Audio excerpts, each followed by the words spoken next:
संवाद विद प्रीति चौहान पे आपका स्वागत है।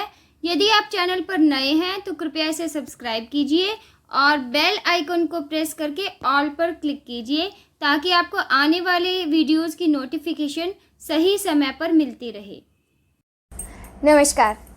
आज हम बात करेंगे श्रीमद् भगवद गीता जी के दूसरे अध्याय के 22वें श्लोक की। 21वें श्लोक में भगवान श्री कृष्ण अर्जुन से कहते हैं कि जब यह शरीरी जो है यह अनाशी है, नित्य है, अजन्मा है, तो कैसे ये किसी को मारे और कैसे ये किसी को मरवाए।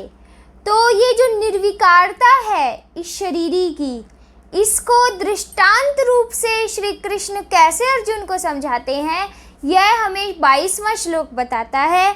तो 22वें श्लोक में वर्णन है, वांसांसि जीर्णानि यथा विहाय नवानि गृह्णाति नरोपराणि तथा शरीराणि विहाय जीर्णान्यन्यानि संयाति नवानि देहि। तो जैसे आपने देखा, इस श्लोक का अर्थ है कि जिस प्रकार मनुष्य पुराने वस्त्रों को छोड़कर नए वस्त्रों को धारण करता है, उसी प्रकार देही नए शरीरों को धारण करती है पुराने शरीरों को छोड़कर।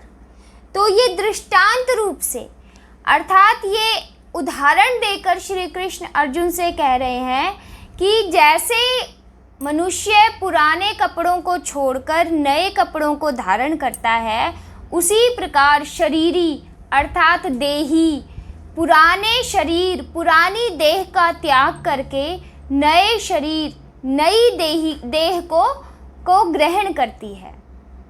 अब यहाँ प्रभु ने यह क्यों कहा? 13वें श्लोक में श्री कृष्ण ने कहा था कि यह जो शरीरी है यह कभी नहीं मरता, यह शरीर बदलता रहता है, इसलिए इसका मरने का शोक धीर पुरुष कभी नहीं करते। उसी बात को यहाँ पर उदाहरण देकर श्री कृष्ण समझा रहे हैं कि जब मनुष्य अपने पुराने कपड़ों को त्याग कर नए वस्त्र धारण करता है, तब तो वो शोक नहीं करता। तो जब ये शरीरी, ये देही पुरानी देह को त्याग करके नई देह को धारण करता है, तब शोक क्यों होता है? इसका क्या कारण है? कारण यह है कि कपड़ों से हम अपनी एकात्मता नहीं करते। हमारे अंतर मन में यह पता होता है, हमें ये ज्ञान होता है कि कपड़े अलग हैं, हम अलग हैं, परंतु हम शरीर के साथ अपनी एकात्मता कर लेते हैं। हम यह मान लेते हैं कि शरीर ही मैं हूँ, और यह शरीर जब मर रहा है तो मैं ही मर रहा हूँ। यही शोक का कारण है। यहाँ पर प्रभु ने नर पद का प्रयोग किया है। यह जो नर पद है यह मनुष्य के लिए आया है। इसमें स्त्री, पुरुष, बालक, वृद्ध, युवा, यह सबके लिए प्रयोग हुआ है। अब प्रश्न यहाँ यह उठता है कि जीर्ण पद का प्रयोग हुआ वस्त्रों के लिए और जीर्ण पद का ही प्रयोग हुआ देह के लिए, तो दोनों में कैसे समानता हुई? कि वस्त्र तो पुराने हो जाते हैं तो हम उन्हें त्याग देते हैं, देह कैसे पुरानी होती है? अगर हम ये मान भी लें कि कोई व्यक्ति अपनी वृद्ध अवस्था में जाने के पश्चात मृत्यु को प्राप्त होता है, तब फिर भी हम यह संतोष कर लेते हैं कि यह मान लिया हमने कि शरीर जो है वो पुराना हो गया, जीर्ण हो गया और दूसरा शरीर धारण करने का समय आ गया। परंतु हमने बहुत देखा है कि कई लोग बाल्यावस्था में मृत्यु को प्राप्त हो जाते हैं, कई लोग युवावस्था में मृत्यु को प्राप्त हो जाते हैं, अर्थात कम आयु के, हम कहते हैं कि बहुत ही छोटी उम्र में लोग मृत्यु को प्राप्त हो जाते हैं। उनको हम कैसे यह कहकर अपने दिल को संतुष्टि देंगे कि यह शरीर जो है इनका जीर्ण हो गया था? इसका उत्तर यह है कि हर शरीर की आयु निश्चित है और वो अपनी आयु पूरी करने के पश्चात ही दूसरा शरीर धारण करता है। आयु निश्चित है, जब हमें इस बात का संतोष हो जाता है तो हमें पता चलता है, हमें यह ज्ञान होता है कि जिसकी जितनी आयु लिखी थी वह उतनी ही भोगता है, उससे अधिक नहीं। अगर किसी की 10 वर्ष है तो वो 10 वर्ष ही भोगेगा और 10 वर्ष में ही उसका शरीर जीर्ण माना जाएगा। है तो बहुत ही विचारणीय बात, लेकिन ये तब हमें समझ में आती है जब हम शरीर के साथ अपनी एकात्मता नहीं करते। यहाँ पर शरीराणी पद का प्रयोग हुआ बहुवचन के लिए, ऐसा क्यों?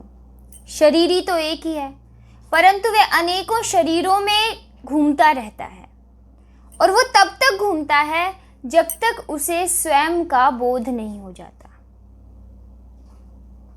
अब हम एक बात कहें, प्रभु ने कहा कि जैसे पुराने वस्त्र त्याग कर नए वस्त्र धारण करता है मनुष्य, वैसे ही पुराना शरीर त्याग कर नया शरीर धारण करता है शरीरी।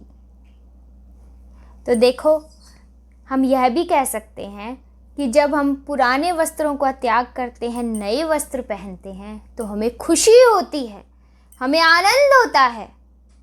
परंतु जब शरीर का त्याग होता है तो हमें दुख होता है, हमें कष्ट होता है। वो क्यों होता है? क्योंकि वही बात फिर से कि हमने शरीर के साथ एकात्मता कर ली, जबकि वस्त्रों के साथ नहीं की। हमने वस्त्र त्याग दिया, अरे पुराना हो गया, हम जुड़े नहीं हैं इससे, ये अलग है, हम अलग हैं।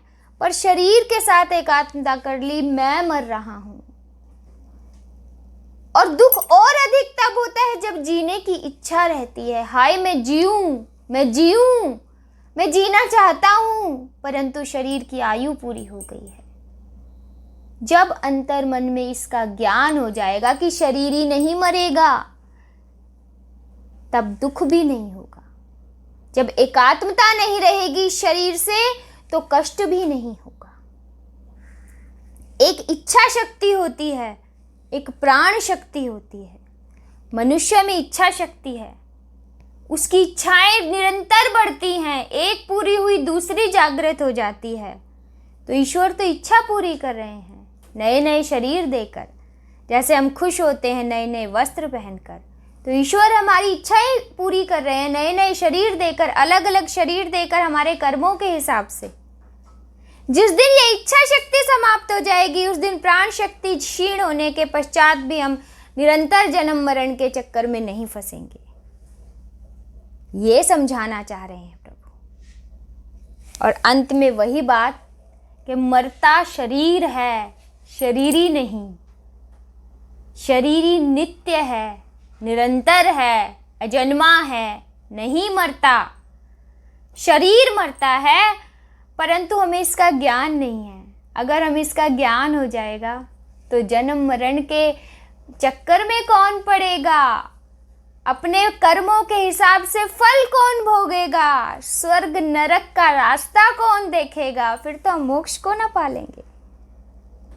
इसी क्रम में आगे प्रभु क्या कहते हैं हम अगले बार बात करेंगे। तब तक श्रीमद् भगवद गीता जी अवश्य पढ़िए और आनंद उठाइए।